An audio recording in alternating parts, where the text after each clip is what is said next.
میں یہ سوچتا تھا اکثر، میں نے بایوگرافی پڑھی آیت اللہ قاضی طباطبائی کی، 400-450 صفحے پہ ان کی جو آخری کتاب آئی ہے. میں کہا یہ اتنی ریاضت، اتنی عبادت. شاگرد کہتے ہیں ہم نے دیکھا آخری وقت میں زندگی میں ان کی زبان پہ گڑا ہے، گڑا زبان پہ ہمیں نظر آیا. ہم نے کہا استاد یہ کیا ہے؟ کہا 25 سال میں نے پتھر رکھا ہے. کیوں؟ صرف واجب بات کی جائے. آپ لوگ مت کیجیے گا، یہ ہمارے بس کا کام نہیں. یہ مقام جو دیتے ہیں وہی سنبھال سکتے ہیں. لیکن میں نے سوچا کیوں کیا؟ اتنی عبادت کیا چاہیے؟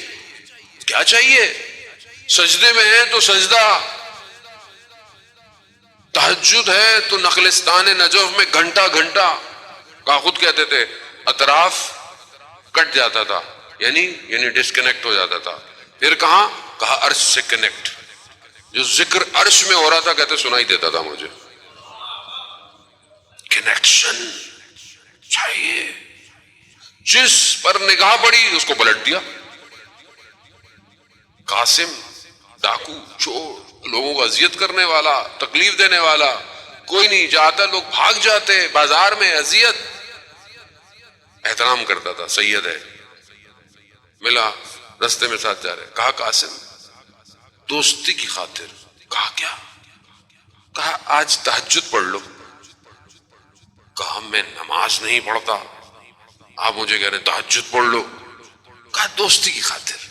دوستی ہے نا بس. کہا میں اٹھوں گا کیسے؟ میں تو ساری رات باہر بیٹھا رہتا ہوں کہوے خانوں پہ.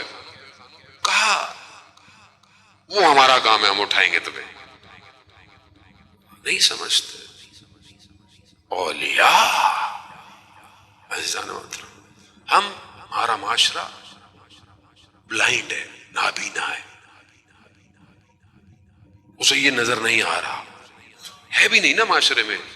ابھی تو معاشرہ اتنا ماڈرن ہو گیا ہے، اس کو مطلب اس نئے سیٹ اپ میں اولیاء ہے ہی نہیں، ولی ہے ہی نہیں. ورنہ یہ سندھ کی سرزمین ادھر جائیں آپ ولیوں سے بھری ہوئی ہے.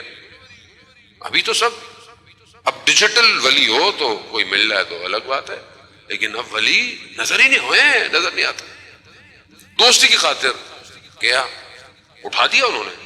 اٹھا حوض میں وضو کے لیے آیا، پانی کو دیکھا، آسمان کو دیکھا، رونے لگا، گریا کرنے لگا. کہا پروردگار میں گناہگار، میں جانتا ہوں میری عبادت میں کچھ نہیں ہے، مگر ان کے صدقے جو تیرے ولی ہیں جو عبادت کر رہے ہیں مجھے معاف کر دے. وہ جو چور، ڈاکو، لٹیرا، وہ عارف بن گیا ایک جملے سے. ایسا نفس چاہیے، نگاہ کرے، پلٹ دے، پلٹ دے.